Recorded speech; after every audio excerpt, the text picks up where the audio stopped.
possibilidade de nós criarmos máquinas, né, ou sistemas de processamento mais poderosos, conectando vários processadores juntos. Então a ênfase aqui não é explorar um único core, né, mas explorar esse paralelismo, né, que é inerente ao fato de eu adicionar vários núcleos de processamento ou vários cores. Tá? Então isso que nós chamamos de multiprocessadores. Okay?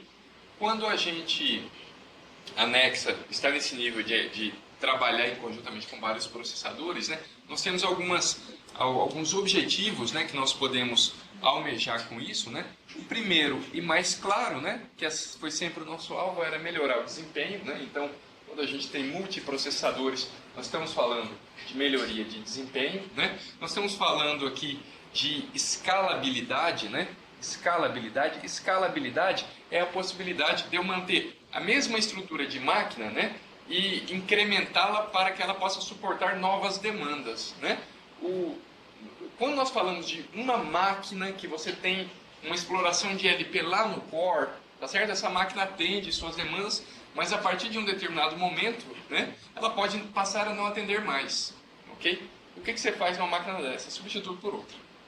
Né? Você tira ela de operação e compra outra, mas com mais recursos. Okay? Quando nós falamos aqui com essa possibilidade de ter vários processadores, né, cooperando entre si, né, trabalhando em conjunto, o que nós exploramos aqui também essa questão de você manter a mesma estrutura de máquina, a mesma arquitetura, né, só que agora você adiciona mais processadores. E a ideia de você adicionar mais processadores é que, ao fazer isso, você realmente consegue melhor desempenho.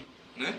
Talvez não linearmente, né, adicionou mais um processador, né, ou duplicou os processadores, você vai duplicar desempenho, mas você mantém uma melhoria de desempenho acompanhando esse incremento. Tá?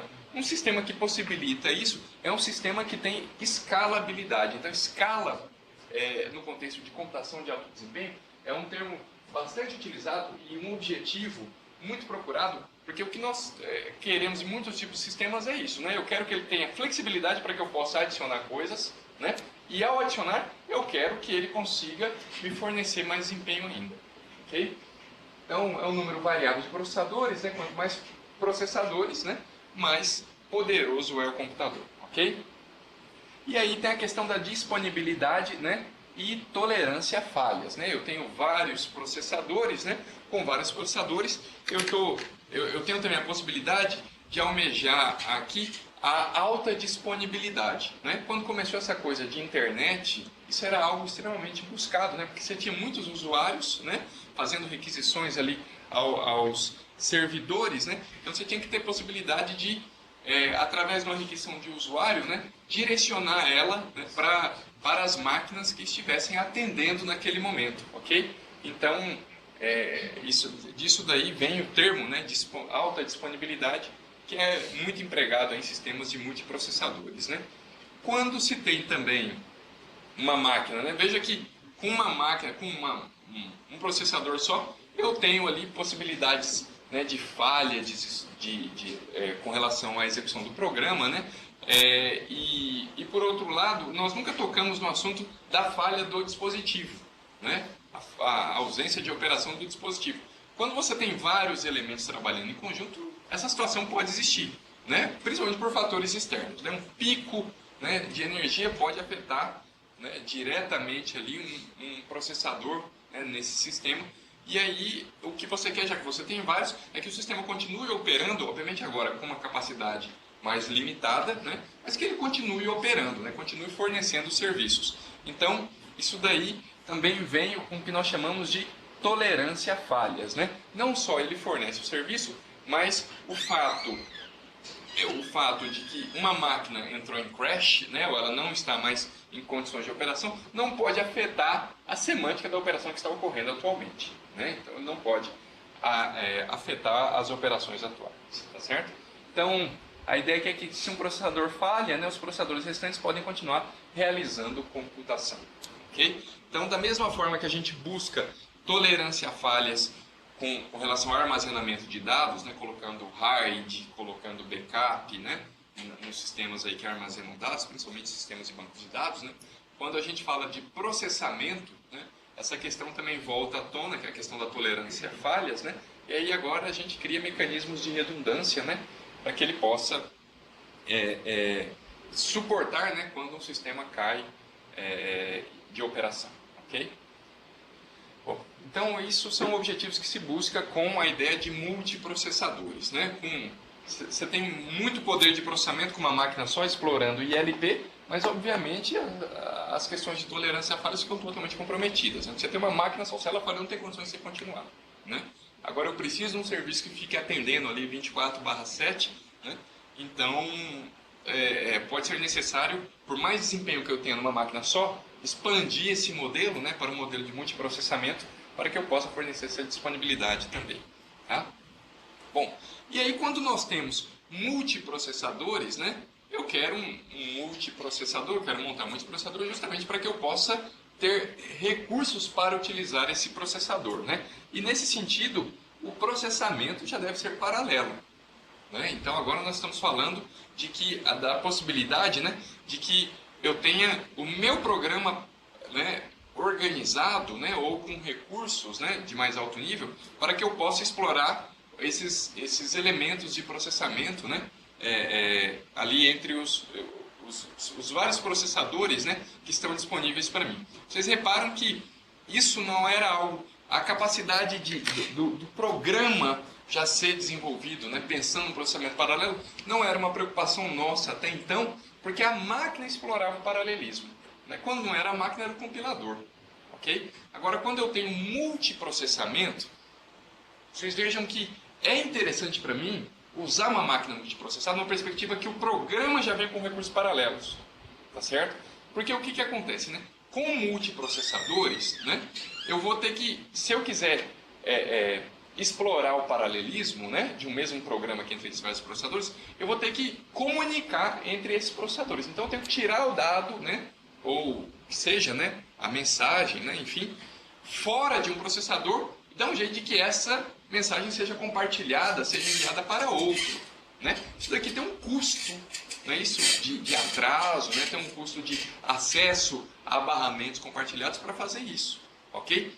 Fazer isso numa granularidade por instrução, apesar de ser possível, pode não ser adequado, pode não me retornar o desempenho que eu queira, né? Talvez o melhor seja, se eu quero só explorar paralelismo em instrução de um programa, talvez seja melhor manter a máquina ILP lá que nós estávamos estudando até então, ok? Quando eu tenho uma máquina com multiprocessadores, interessante agora já é fazer ou induzir o usuário, né, de certa forma, a pensar num código em paralelo, né? Então ele já me passa recursos aqui que são divididos, né, em blocos, enfim, para que o software de baixo nível, né, ou enfim, o mecanismo que vai executar esse programa já possa compartilhar ou distribuir, né, esses dados para os elementos de processamento.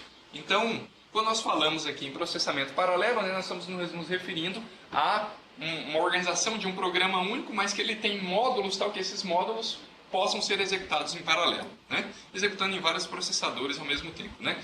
Todos os processadores estão colaborando, né, para resolver o mesmo problema lá do programa, ok? Então, na verdade, é só para deixar claro aqui, esse slide eu coloquei aqui, para deixar claro que a abordagem comumente adotada para multiprocessadores não é a possibilidade de você executar vários programas simultaneamente, né? Mas de você ter o seu programa ou a sua tarefa, enfim, ou o seu benchmark, né, podendo ser organizado em paralelo, né, para explorar esses recursos, múltiplos recursos de processamento aqui, tá?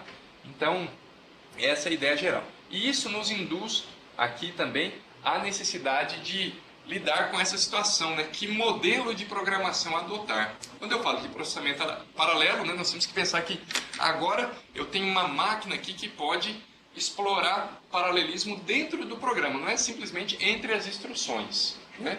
Então, eu posso olhar para o programa como um conjunto de módulos, né?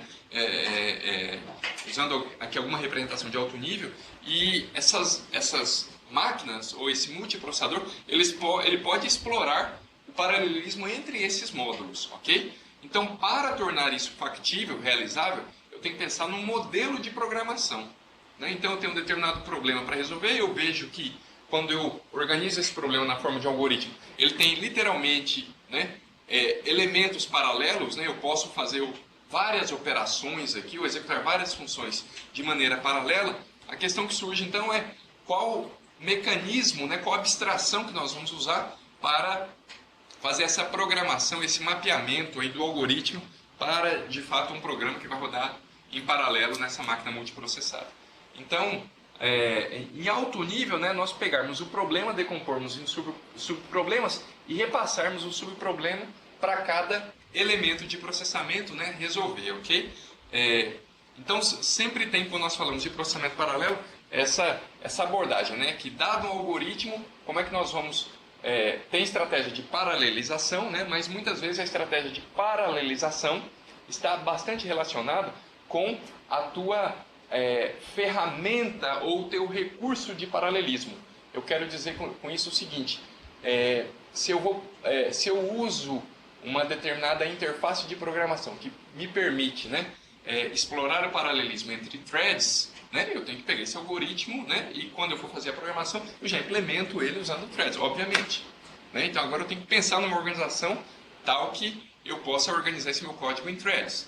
Tá certo? Se a minha interface de programação permite explorar um paralelismo em nível de laços, né, então agora seria interessante eu pensar esses laços, né, para que eu possa organizá-los de uma maneira tal para evitar a dependência entre as instruções entre eles. O máximo que eu puder tirar de dependência seria interessante, porque ele vai paralelizar diretamente o laço. Né? Então, são essas que eu me refiro, né, para a gente adotar, né, e que a gente tem que pensar agora quando vai fazer a utilização de uma máquina multiprocessada. Ok? Então, bom, isso daqui é só para ratificar aquela questão, né, que nós estamos falando, que não se usa multiprocessador para executar várias tarefas simultaneamente, né? Essa é a ideia.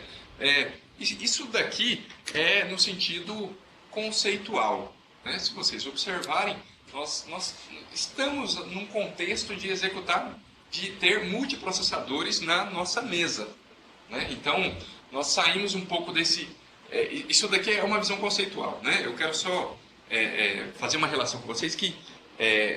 hoje, né, na verdade, nós já utilizamos no nosso dia a dia multiprocessadores, né? Smartphone poderia ser considerado aí uma máquina, né, multiprocessada com vários núcleos de processamento e, no entanto, nós acabamos usando ele para executar várias tarefas.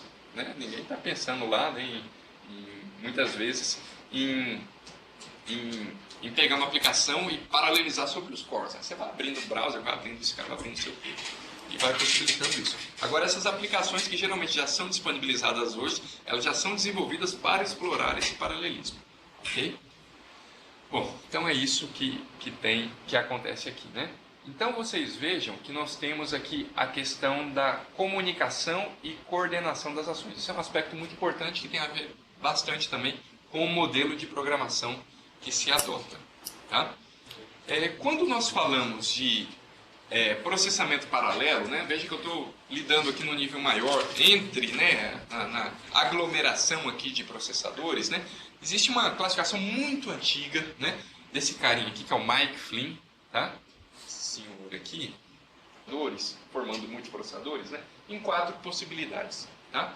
Segundo a exploração das instruções e a exploração dos dados. Então, nós temos ali o primeiro modelo, que é uma máquina, né, que executa uma única instrução sobre um único fluxo de dados, né? Isso seria uma máquina monociclo, tá? Uma máquina monociclo, ok? Então, aqui está colocando um processador tradicional, né, por esse motivo, ok? Nós temos, mesmo uma máquina multiciclo, né, se encaixaria aqui nesse contexto, né, se a instrução ali toma conta do processador. Aqui no segundo caso, nós temos aqui uma organização de processadores que se baseiam numa única instrução sobre múltiplos dados. Isso daqui entram, né, máquinas que exploram características vetoriais. Né? Então, o que acontece? Depois eu vou mostrar uma figura ali. Processadores vetoriais, né, são vários processadores trabalhando em conjunto. Eles geralmente operam sobre uma mesma operação e diferentes dados. Então a ideia geral é que quando eu preciso realizar uma operação sobre um conjunto de dados, ao invés de eu fazer um a um, dado por dado, tá certo? Dado que a operação é a mesma, eu poderia explorar um paralelismo entre esses dados. Tá? Então imagina a situação aqui que eu quero fazer uma soma do vetor A com o vetor B, né, posição por posição. Posição 0 do A com mais a posição 0 do B, posição 1 do A mais a posição 1 do B, ok?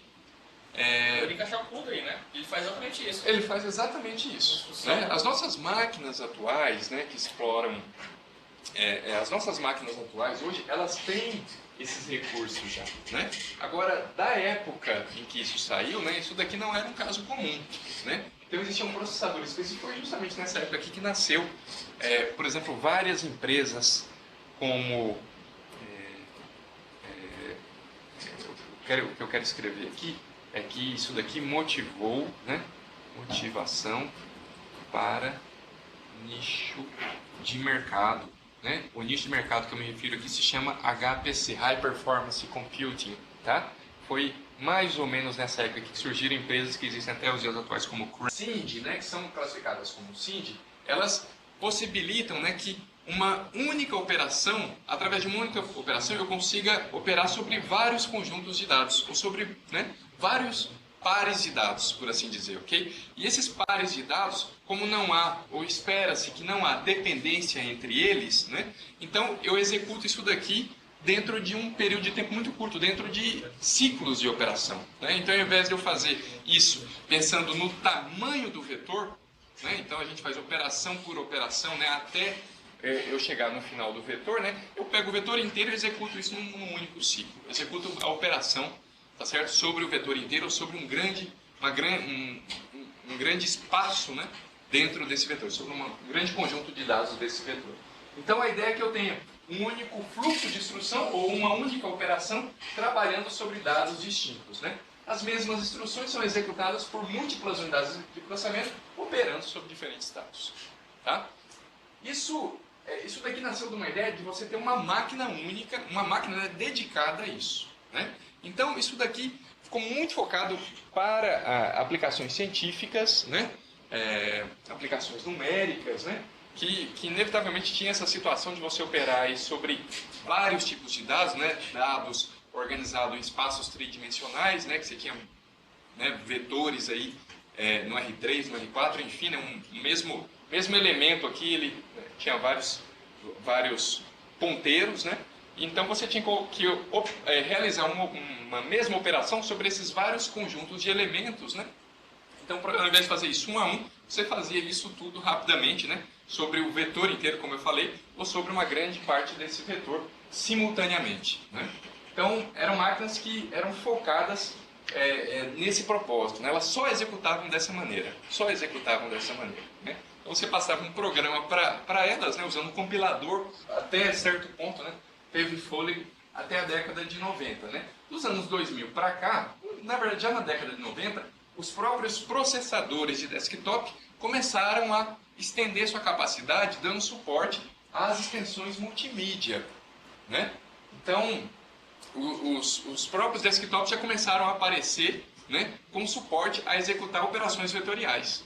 Então, lá no chip, né, do processador já tinha uma unidade dedicada a fazer processamento vetorial. Então, você usava o GCC, ele nunca iria explorar esse negócio aí. Mas se você comprasse uma biblioteca do fabricante, da Intel ou da AMD, né, então você poderia adicionar essa biblioteca. Quando você usasse uma determinada função lá da biblioteca, né, você chamasse a função de soma e passasse o A e o B, que são dois vetores, ele te gerava uma instrução vetorial. Então você poderia usar a dita cuja unidade lá que já tinha no processador.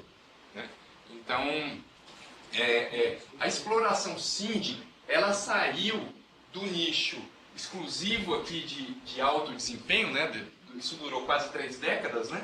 Para hoje estar funcionando nas nossas máquinas. Né? Quando nós falamos de máquinas, né, com GPUs, né, isso é um tipo de exploração SIND. Né? Só que agora vocês vejam que alguns autores até chamam isso de exploração SINT. Troca o D no final pelo T, né? Que é operando sobre múltiplas threads. Né? Então, tem um paralelismo ali, né, entre threads. Mas de forma que esse conceito aqui, que num certo ponto aqui da evolução da computação pensou-se que isso ia cair em desuso, né? Ele voltou aí com a expectativa, ele teve uma sobrevida, né? Com a possibilidade de usar isso em processadores de propósito geral. Existe um outro modelo aqui da arquitetura da classificação de Flynn, chamado MISE, né? Que são instruções distintas operando sobre um único fluxo de dados. Tá? Isso daqui é um pouco diferente até da maneira de pensar, né? Porque você teria que pensar que são várias operações, né? E onde o fluxo de dados, o mesmo fluxo de dados passa, né? E você vai realizando operações distintas sobre esse fluxo de dados. Né? Não se tem, como está dito aqui, não se tem máquinas, né, encontradas comercialmente, né, que entram nessa categoria, instruções operando sobre dados distintos. Né? Essa estratégia aqui é amplamente adotada por máquinas, né, por multiprocessadores que exploram paralelismo de granularidade maior, ou como a gente chama, granularidade mais grossa, né, porque você pode pegar um programa, né, dividir ele, né, como é que eu vou dizer, seja em funções, né, ou em partes, né, tal que essas partes do programa sejam executadas, né, em processadores distintos. Né? Então, e cada parte dessa do programa, né, então você veja, é uma parte específica que vai executar num processador A, outra parte vai executar no B, outra parte no C. Né? Obviamente eu posso replicar a mesma parte aqui só mudando os dados, mas de fato eu posso ter partes distintas, né, de um mesmo programa operando sobre os diferentes processadores. Então, eu tenho múltiplas instruções, né, que de fato eu estou repartindo aqui partes do programa com instruções distintas, né, operando sobre múltiplos dados, porque eu posso mandar um dado para cada parte dessa que vai estar rodando no seu respectivo processador. Né? Então, cada processador executa instruções diferentes, operando sobre diferentes conjuntos de dados. Né? Então, no nosso contexto, principalmente de máquinas que compõem clusters de computadores, né? Máquinas dedicadas só a fazer processamento de alto desempenho, se encaixam muito nesse modelo MIND. Tá? Bastante nesse modelo MIND.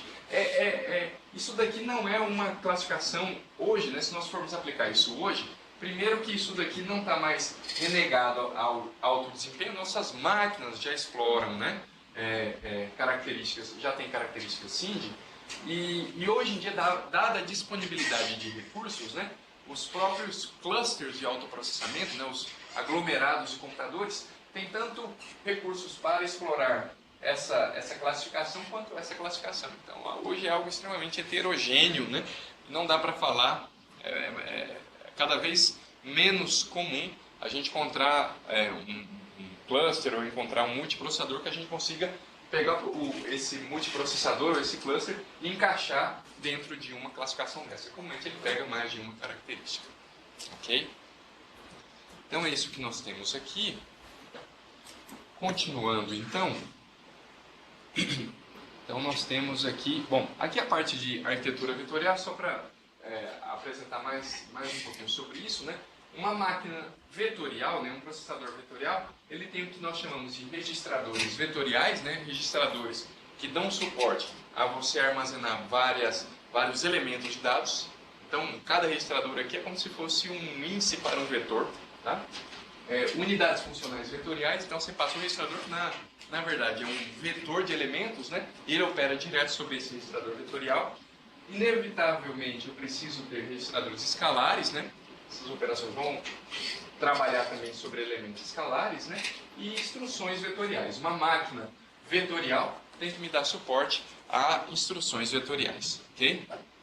Então, fundamentalmente, né, uma máquina de arquitetura vetorial, né, ela realiza operações em um elemento de um vetor de maneira paralela, tá certo? Então, por exemplo, quando ele diz o laço, né, transformado em uma instrução só, é porque, dependendo da complexidade, né, do laço, de fato eu posso, ao invés de eu varrer elemento por elemento, eu varro o vetor inteiro, né, e realizo uma operação para ele, tá? Então aqui tem aplicações, né, onde isso é bastante comum, ok? Tudo bem? Isso daqui é uma visão de alto nível do que seria uma máquina de arquitetura vetorial, né? Então, Uma máquina de arquitetura vetorial, ele tem que ter um grupo de registradores escalares, porque por mais que seja vetorial, né, eu preciso de elementos escalares, né, e aqui são os registradores vetoriais, como eu falei para vocês. Né. Em cada linha dessa você tem um registrador, só que você veja que a largura dele é estendida, né, justamente para ele ter a possibilidade de armazenar vários itens de dados, ok? E esses elementos e esses registradores vetoriais, né, eles operam sobre unidades funcionais aqui diretamente. Então, se essas unidades aqui são unidades vetoriais, né, então, ao conseguir receber um registrador R1 e R2, dado que R1 e R2 são vetoriais, né, eles conseguem realizar a mesma operação, né, porque a unidade é dedicada, né, então ele faz só ou adição, ou subtração, multiplicação e assim por diante, ela consegue operar sobre todos esses elementos de dados simultaneamente. Né? Então é isso que acontece. Quando nós temos um vetor aqui em alto nível, né, e nós vamos traduzir para uma máquina SysD, né, como a máquina MIPS, né, a gente faz uma tradução como essa. Okay? Se nós fôssemos pegar esse vetor, vocês vejam que os elementos dos vetores, né, eles são, principalmente do vetor A, né, que é onde eu estou fazendo a escrita, ele é totalmente independente, né, dos demais. Então, quando eu escrevo no I, isso é dependente do I-1, isso é dependente do I+1. Ok? Então, esse é o caso típico onde você consegue transformar esse laço, né, num grupo bem definido de instruções vetoriais. Está vendo? Ele carrega o vetor A diretamente, né? Carrega o vetor B, tá certo? Faz uma soma vetorial e depois faz o store diretamente. Né? Então, o que seria aqui várias instruções, né, dependendo desse tamanho de N executando, ele traduz isso daí para 5 instruções diretamente, 5 instruções vetoriais. Ok? Como que sabe? Qual que é o tamanho do vetor? É o tamanho do registrador. É o tamanho do registrador. Na verdade, é a tua compilador, né? Aí que ele vai ter que compensar depois. Ah, não cabe, né? Não cabe no laço, Aí ele vai Não deslocar. estava entendendo a instrução. Porque ele pegou bem do primeiro elemento, né? E carregou do primeiro até o último. Ok. Tudo bem? Bom, então, dito isto, né, pessoal, quando nós falamos sobre multiprocessadores, nosso estudo aqui sobre multiprocessadores vai ser bem na linha aqui dos elementos importantes para projetar um multiprocessador, tá? Nós não vamos mais projetar a CPU dele, né? A CPU a gente vai na prateleira, escolhe, né? A gente, de acordo com o que a gente estudou até agora, a gente escolhe uma CPU adequada para isso. Agora, entre as CPUs nós tem várias decisões de projeto que precisam ser tomadas, né? Então, em particular, nos interessa bastante essa questão aqui da organização da memória, tá? E da interconexão. Certo? Organização da memória e interconexão. Existem questões aqui, como eu falei para vocês desde o início, né, quando eu estava falando de processamento paralelo, sobre como é que é a interface de programação, né, ou a abstração de programação que um usuário pode adotar para usar esses recursos de processamento. Né? Isso é extremamente importante também, porque de acordo com essa interface de programação, o hardware precisa mais ou menos arrojado, mais ou menos complexo. Né? Por exemplo, se eu tenho uma máquina, né, paralela, tá certo? Uma máquina multiprocessada, onde cada processador tem a sua memória principal, né? Imagina que eu pego vários desktops aqui, né, e faço uma interligação em rede entre eles, de maneira que uma camada de software por cima e o usuário pode distribuir operações por todos esses desktops. Cada desktop tem sua memória principal. Né? Então, esse daqui é um modelo chamado modelo de memória distribuída. Né? E cada um tem a sua memóriazinha específica. Não é isso? Então, geralmente, para esse tipo de organização aqui de processador e de memória, a gente tem uma abstração de programação bastante adequada para ser usada. Né? Se, por outro lado, a gente vai lá e não, olha, o que eu quero fazer é ter uma memória única, centralizada, né? E eu tenho os elementos de processamento.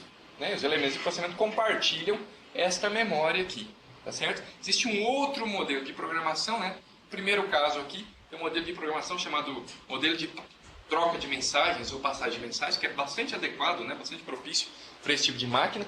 Agora, quando nós temos uma máquina de memória compartilhada, né? Isso, na verdade, é só uma extensão paralela do modelo que a gente já trabalha, porque a gente já trabalha, né, com uma memória única lá, não é isso? Onde o nosso programa busca e coloca dados nessa memória. Então, se eu tenho uma máquina que eu tenho vários processadores e uma memória centralizada, a gente usa geralmente um modelo de programação que é muito próximo ao que nós já usamos normalmente para os nossos programas sequenciais, com o adicional, né, com o detalhe importante, que agora eu tenho que cuidar de quando duas instruções, né, por assim dizer, duas funções, né, que seja, vão acessar um mesmo item de dado. É esse o cuidado que eu tenho que ter. E agora nós temos que usar mecanismos, né, para fazer esse controle de acesso, tá certo? Então, a organização da memória diz respeito a isso, né? Como é que nós vamos organizar a memória para lhe dar suporte, né, a essa utilização dos vários processadores, ok? E a interconexão também, só que agora é como eles podem se comunicar, ok? Então, como é que os processadores se comunicam, né? Isso tem bastante a ver com a questão da interconexão, né, da interface de programação e como eles coordenam, né, os dados, né? Como é que ocorre a sincronização desses dados, ok? Então, modelo de comunicação comumente encontrado em processadores, né, é por variáveis compartilhadas ou por troca de mensagens, né? Então, muitos de vocês já ouviram falar de modelos como ou ferramentas como MPI, né? Antigamente se falava muito, hoje caiu em desuso, que é uma ferramenta chamada PVM, né? Parallel Virtual Machine. Então, essas ferramentas, né, propiciavam bastante a gente trabalhar sobre máquinas multiprocessadas que tinham memória distribuída, ou que têm memória distribuída, né? Então, vou colocar isso aqui, acho que vai dar suporte aqui às nossas discussões, tá? Então, troca de mensagens, né? Isso quase sempre está relacionado, tá? Isso quase sempre está relacionado a memória distribuída, né? Máquinas com memória distribuídas, tá? Multiprocs, né? Multiprocessadores com memória distribuída, tá? Quando eu me refiro à troca de mensagens, nós temos, como eu falei para vocês, interfaces de programação que possibilitam essa coordenação dos processadores, né, através de troca de mensagens, né? Um exemplo mais característico, né? Exemplos aqui são MPI, né? E existem vários, mas gostando apenas deles, tá bom? Nesse modelo aqui, você trabalha com aquela premissa, né? Para quem já programou em sockets em baixo nível, né? Um tanto quanto parecido, lembra bastante esse mecanismo, porque na verdade você tem vários elementos de processamento, né? Então o que você precisa fazer semanticamente, né? A ideia básica é que você precisa passar os dados para os processadores começarem a trabalhar, né? E essa passagem de dados, né, você faz usando primitivas send e receive, né? Então, olha, eu tenho uma máquina multiprocessada de memória distribuída. Então, eu quero executar aqui uma determinada aplicação. A primeira coisa, obviamente, é organizar essa aplicação, né, para que ela tenha componentes, né, que possam executar nos vários processadores, né? Então, eu tenho que fazer uso disso. Uma vez que eu consigo organizar o meu código, o meu programa, para que ele possa rodar nos vários processadores, agora eu tenho que levar e trazer dados, né? Levar e trazer dados nesse ambiente de memória distribuída, né? Usando essas ferramentas que eu coloquei aqui, ó, MPI e PVM, né? Elas possibilitam justamente, eu quero enviar um dado lá para o processador 1, né? Então eu dou um send dado processador 1. Né? Quero enviar um dado para o processador 2. Dou um comando send, um outro dado, ou uma outra região, né, do meu vetor, processador 2, e assim por diante. Ok? O cara lá, o processador 0, processador 1, processador 2, o programa que estiver rodando sobre esses processadores, ele vai ter que receber. Então, lá do outro lado, o código está organizado para ter lá um comando receive, né? Receive lá do processador 0, me coloca nesse buffer aqui. Né? Receive lá de qualquer um deles que me enviar, eu quero receber, põe nesse buffer aqui do outro lado. Então, a primitiva, né? Usando primitivas, né? Usam primitivas send barra receive, tá? Usam primitiva send barra receive, ok?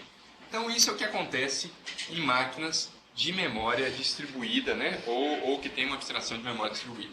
Em máquinas com memória com variáveis compartilhadas, né? ou no modelo de comunicação de processador por variável compartilhada, isso daqui se encaixa bem quando a memória é compartilhada. Tá? Então a ideia básica é que eu carrego o meu programa, não é isso? O meu programa, vocês sabem, ele vai todo para a memória principal e meus dados vão para a memória principal. Ok? Só que veja, eu tenho vários processadores usando a mesma memória. Então agora o meu desafio é organizar o programa para que o código seja dividido, né? O código seja dividido, tá certo?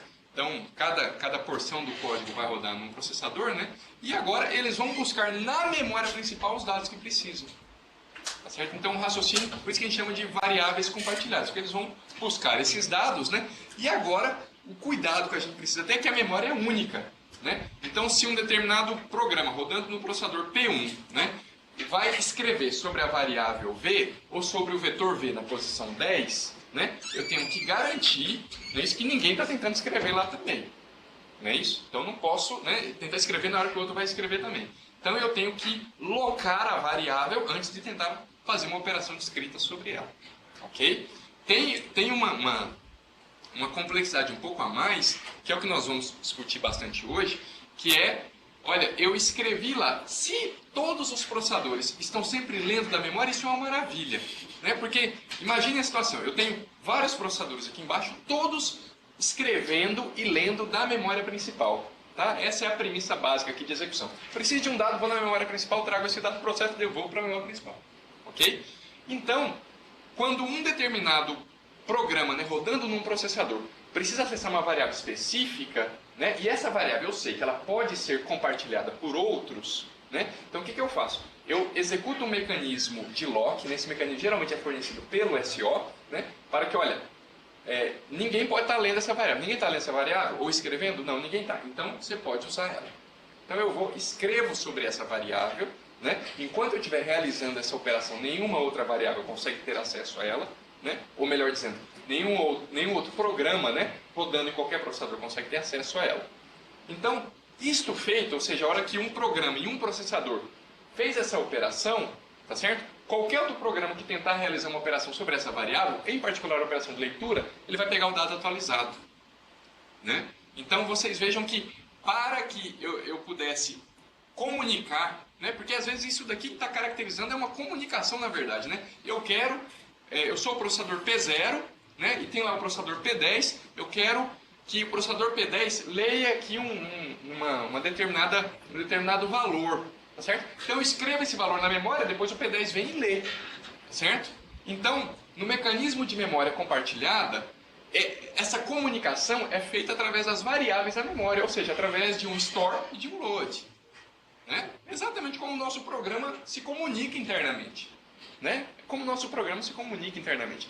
Então o modelo de programação, ele é bem direto, né? E ele exige, entre aspas, poucas modificações em relação aos códigos, né, sequenciais, tá certo? Isso daqui é a situação geral, né?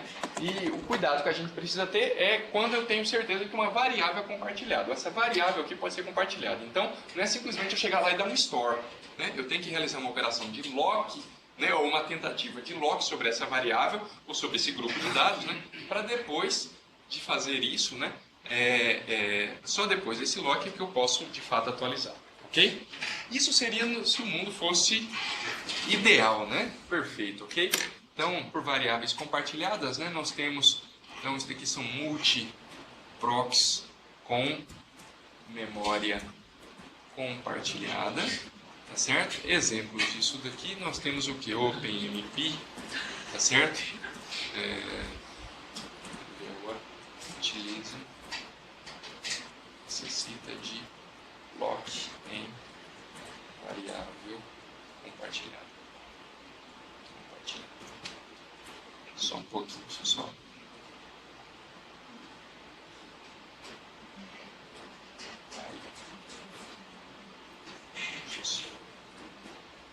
Isso, assim foi um pouquinho. Tá?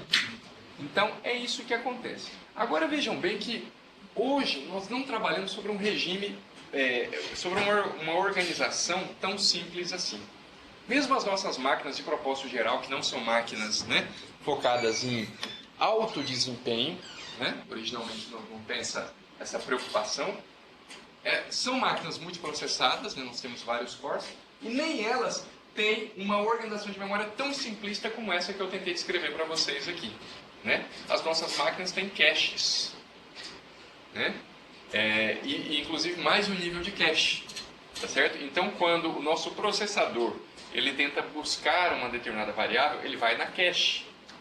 Se o dado não está na cache, aí sim ele vai até a memória. Uma vez que o dado esteja na memória, ele traz para dentro da cache. Não é isso? Da cache dele, que nenhum outro processador acessa. E aí você tem vários processadores aqui, ó. E aí quando você escreve, conforme for a sua política de escrita, você vai escrever só na cache. Só na cache, a memória está desatualizada. O outro processador que não sabe nada do que está acontecendo, quando ele for tentar fazer a leitura da variável, ele vai fazer o caminho dele aqui, ó, e vai, adivinhar, na memória principal, cujo dado está desatualizado. Cujo dado está desatualizado. Ok? Ok? Então tem várias questões envolvidas com isso daí, né? Esse caso em particular, a gente resolve, entre aspas, fácil, fazendo uma política write update, né? Então, na hora que eu escrever aqui, tá certo? Eu vou atualizar lá na memória principal, tá certo? Você tem que avisar os outros processadores, né? Só que o problema pode ser outro. Pode ser que um determinado processador já pegou essa variável antes. E a variável está lá na cache dele. Tá certo? Mesmo que eu faça um write update, eu vou atualizar a memória. Originalmente falando, né? Eu vou atualizar a memória. A cache daquele processador eu não atualizo. Não é isso? Na hora que aquele processador for tentar fazer acesso a essa dita cuja variável, ele vai encontrar na cache dele. Só que é um valor totalmente atualizado. E ele vai ler. Ok? Então, o que acontece, pessoal? No contexto atual, no nosso contexto aqui, falando, né, bem exatamente sobre o que nós temos nas nossas mesas, né, ao nosso alcance das nossas mãos aí, multiprocessadores. Esses multiprocessadores se encaixam no modelo de multiprocessadores de memória compartilhada.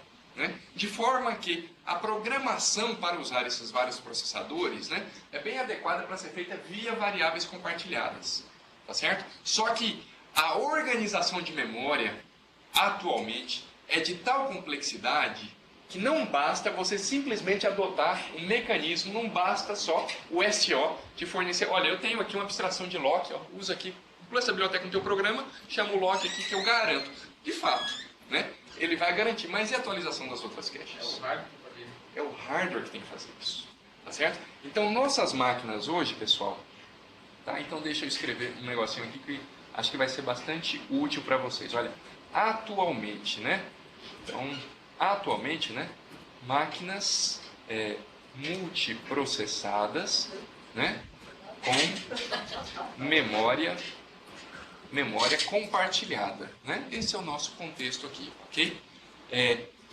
Então, de forma que programação via variáveis compartilhadas, tá certo?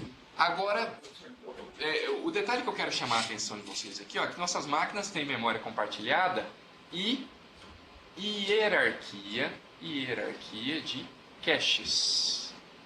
Hierarquia de caches, tá? Programação via variáveis compartilhadas.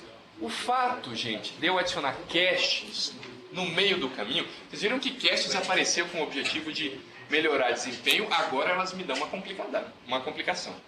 Né? Agora complica bastante. Então nós precisamos aqui, ó, de um mecanismo em hardware, tá? De coerência de caches. Mecanismo em hardware de coerência de caches, tá? Isso é essencial, né?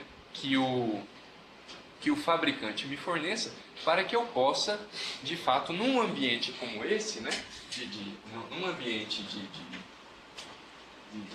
memória compartilhada, né, com uma hierarquia de caches, né, eu possa de fato ter essa programação do meu código paralelo, né, validado, né, semanticamente correto, executando aí sobre esse conjunto de máquinas, tá? Então nós precisamos de um hardware que possibilita fazer a coerência de caches. Aqui foi comentado há minutos atrás, né? Então agora, quando um determinado processador, né, realizar uma operação sobre uma variável, certo? Uma operação discreta em particular, né, não basta simplesmente ele escrever na memória principal. Tá? Ele pode até fazer isso se quiser, mas ele tem que avisar as outras caches. Seja falando para elas, ó, todo mundo que tem esse endereço aí invalida, tá? Para forçar essas caches a ir na memória principal, que lá tem o dado, tá certo? Ou falando assim, ó, todo mundo que tem esse endereço, toma aqui o dado atualizado para vocês. Tá? Então, vocês vejam que são duas abordagens que nós temos aqui, né? Ou você invalida as caches, ou você atualiza as caches. Né? Então, quando se tem, num ambiente de multiprocessadores, né, uma memória compartilhada e hierarquia de caches, né, comumente você vai fazer uso dessa máquina processada, né, através de uma abstração de programação via variáveis compartilhadas, mas a máquina tem que te fornecer isso daqui. Mas, obviamente, os fabricantes te fornecem. Né? O que nós vamos ver aqui é as diferenças que tem entre esses mecanismos. Né? Isso daqui, mecanismo de coerência de cache, isso daqui, muitas vezes o fabricante te vende isso como protocolo de coerência de cache. Tá? Há vários protocolos de coerência de cache. Tá? Inúmeros protocolos. Como esse assunto, né, isso daqui vem das máquinas, né, de alto desempenho. Então, esse hardware aqui não é uma coisa nova. Tá? Hardware para coerência de cache existe já nas máquinas de alto desempenho. Agora, a novidade, se é que eu posso falar aqui, isso é uma novidade, é que isso agora aparece em máquinas de propósito geral. Tá? Isso daqui agora são os protocolos de coerência de caches. Tá? É isso que existe. Tá certo? Então, existem inúmeros protocolos, né, de coerência. Geralmente os fabricantes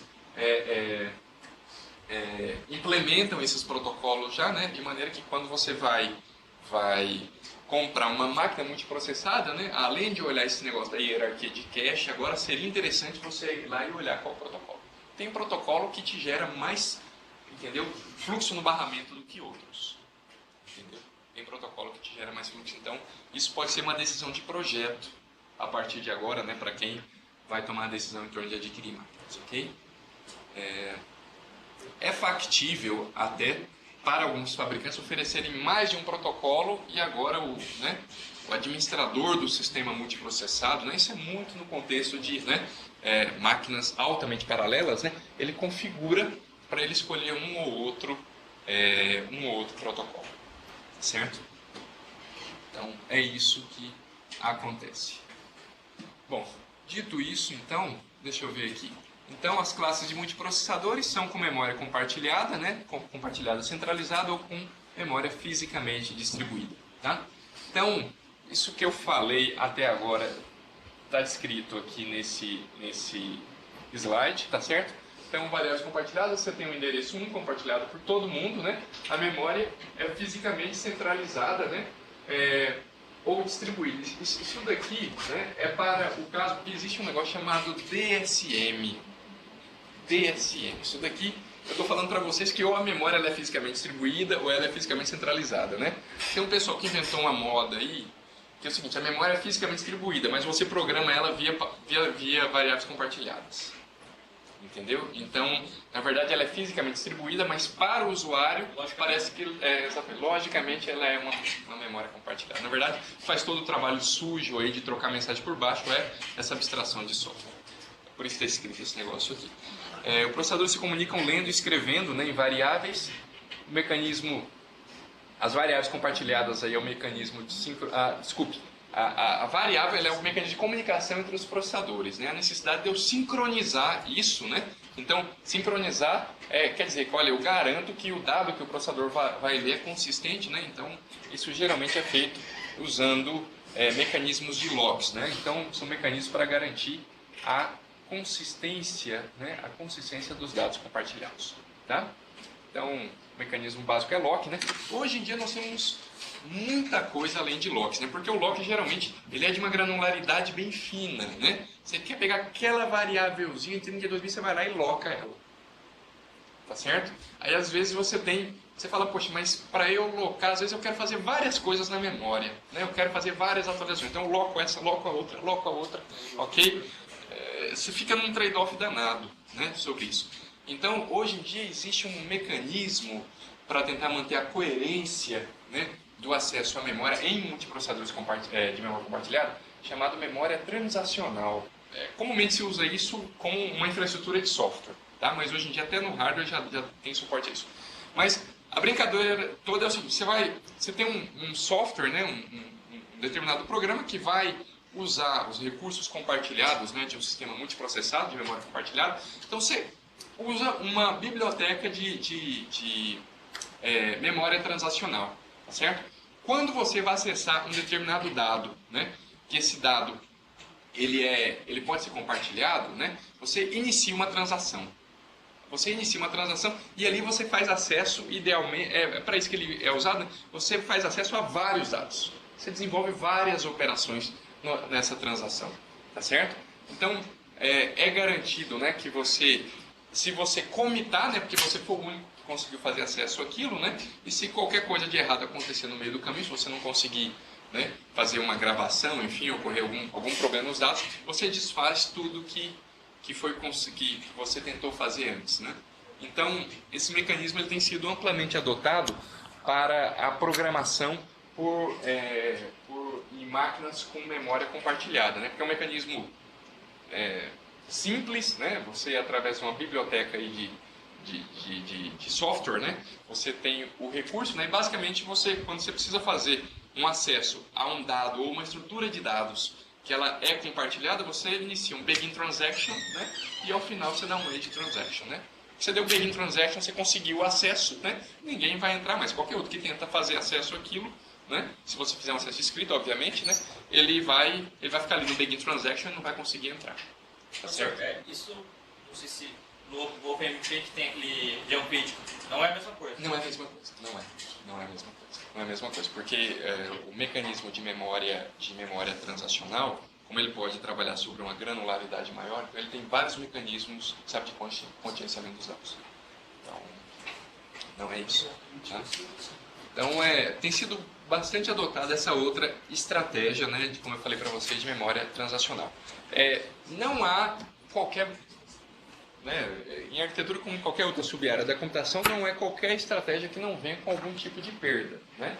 Então eu fiz aqui a propaganda da memória transacional, mas obviamente isso daí tem um custo, né, de desempenho, né? Então você fazer acesso via memória transacional te toma muito mais tempo do que você fazer um acesso via lock, né? O problema é que o lock, né, ele é uma estrutura feita para você fazer acesso de granularidade fina. Às vezes você quer fazer várias operações e só você tendo acesso àquilo, né? Porque o que acontece? Às vezes você tem que, como processador, imagina como processador, às vezes ele tem que fazer várias operações sobre dados, tá entendendo? Várias operações sobre dados, de maneira que não adianta ele fazer 3 ou 4, ele tem que fazer todas, né? Não adianta ele só fazer as 2 primeiras, ok? Como o lock ele é de granularidade mais fina, né? Ele é geralmente por variável, você diz loca essa variável aqui, né? Loca essa posição de memória aqui, ok? Então você precisa fazer isso várias vezes. Então você consegue locar a primeira, consegue locar a segunda, e caramba, a terceira não deu certo, ok? E aí o que acontece? No meio do caminho, às vezes você conseguiu atualizar a primeira, você mandou um dado. Você conseguiu atualizar a segunda, você mandou o dado, tá certo? Agora você não consegue a terceira, você segura alguém lá atrás. Coisa que talvez vários de vocês fizeram em curso de SO ou talvez SD, ou talvez não chegaram a fazer. Mas o ponto fundamental é que eu uso uma primitiva que geralmente é fornecida através de uma biblioteca do SO, né? E eu quero justamente fazer essa comunicação, né, entre 2 programas que tem uma variável compartilhada. Então, para que eu possa efetivar essa comunicação, eu tenho que garantir a consistência, né, da escrita. Então, o programa, né, que está num processador específico, quando ele tenta fazer o acesso à variável, ele faz, né, na verdade, ele tenta fazer um lock, né, uma trava sobre essa variável, né? Então, carregue um lock sobre a variável, né? Se essa variável estiver destravada, né, então ele tenta o lock, né, sobre essa variável aqui de fato, tá certo? E aí ele seta um valor que dizendo, olha, essa variável está locada a partir de agora, né? Ela está travada para mim, ok? Então, se conseguiu de fato fazer isso daí, né, então ele faz a atualização dos dados, né, finaliza e depois destrava a variável, né? Se ele não consegue, né, se nesse meio do caminho aqui, em qualquer ponto, né, ele tentou olhar a variável está travada, tá, opa, então tenta de novo, a variável está travada, porque a qualquer momento ela pode sair da trava, né? Porque vocês vejam que a ideia básica é que eu faço uma atualização, na hora que eu terminar de fazer essa atualização, eu destrave, né? Tá aqui embaixo, né? Destrave a variável. Né? Então, como você não sabe em que momento vai acontecer, muitas vezes esse mecanismo, existem bibliotecas que esse mecanismo ele é bloqueante. Né? Então você faz assim, lock na variável x, ele fica ali até a variável x liberar para você. Né? Então a gente chama esse mecanismo bloqueante. Né? Outros são não bloqueantes, ele testa e devolve, aí você olha o código de retorno, foi 0. Agora eu vou fazer outra coisa, né? Depois eu volto aqui e tento acessar essa variável de novo. Tá? Então, é isso que acontece. Tá? Na comunicação, então, o que eu falei agora se aplica a máquinas de memória compartilhada. Em memória distribuída, como eu falei para vocês, a comunicação é via troca de mensagens. Né? Então, por que tem que ser esse mecanismo? Porque não há espaço compartilhado. Então, não tem como eu dar um lock na variável. Né? A outra parte do programa, né, está em outro processador fisicamente separado. Né? Então, ele não acessa essa minha região de memória. Então, o que eu tenho que fazer? Eu tenho que pegar uma porção de dados que eu sei que aquele processador vai trabalhar e enviar para ele. Tá certo? E ele trabalha sobre aqueles dados lá, não vai ter inconsistência, né, sobre os outros processadores, porque cada um tem sua memória. Ok? A hora que ele terminou, ele envia para mim aqui. Ok? Então, não há espaço de endereçamento compartilhado por todos os processadores. Né? Os processadores se comunicam enviando e recebendo mensagens pela rede de interconexão. Né? A sincronização é feita através de troca de mensagens. Né? Aqui os cuidados que comumente se tem, né, é garantir, né, que o dado que chegou de fato é de um determinado processador, né, e não de outra origem, para, né, evitar inconsistências aí nesse retorno dos dados. Né? E principalmente sobre o alinhamento. Né? Esses dados têm que estar bem coerentes, porque você veja que comumente quando a gente trabalha numa máquina com memória compartilhada, tem um negócio arquitetural aqui, que na memória compartilhada geralmente não tem essa preocupação, na memória distribuída a gente tem. Quando geralmente a gente adota uma máquina com memória compartilhada, é muito comum essa máquina inclusive ser fornecida por um único fabricante. De maneira que a organização dos bytes da memória é garantida. Né? Então se eu falo assim, olha, uma palavra aqui ela é de 4 bytes, né? E essa máquina aqui segue uma ordenação Big Endian. Né? Então eu sei que o byte começa aqui do mais significativo para o menos significativo. Né? Então o endereço 0 da memória tem a posição 31 a 25, né? E assim por diante. O outro tem da 24 até chegar no byte menos significativo aqui. Então os endereços começam a contar a partir do byte mais significativo. Na máquina com memória compartilhada, isso está tudo bonito, porque você está num processador, ele é da memória, está organizado assim, ele manda para aquela mesma memória, né? Vai estar organizado assim também. Quando a memória é distribuída, pode não ser assim. Então, há de se cuidar, quando a gente trabalha numa máquina com memória distribuída, você sabe que tem um processador, mas a princípio você não sabe qual é a arquitetura daquilo lá. Né? O tamanho de registrador pode ser diferente também. Oi? O tamanho de registrador. O tamanho de registrador pode ser diferente, pode ter uma série de coisas. Né? Então, ele pode pegar um dado que está alinhado de um jeito, né? Aí ele trabalha e desalinha esses dados, porque ele vai colocar na memória do jeito dele, tá certo? E depois vai te enviar do jeito dele, tá certo? Então, há um cuidado a mais que a gente tem que ter quando a gente trabalha sobre esse modelo aqui, olha, de processamento por troca de mensagens, porque é muito comum nesse ambiente, né, quando eu tenho um ambiente de troca de mensagens, significa que eu tenho uma máquina de memória distribuída.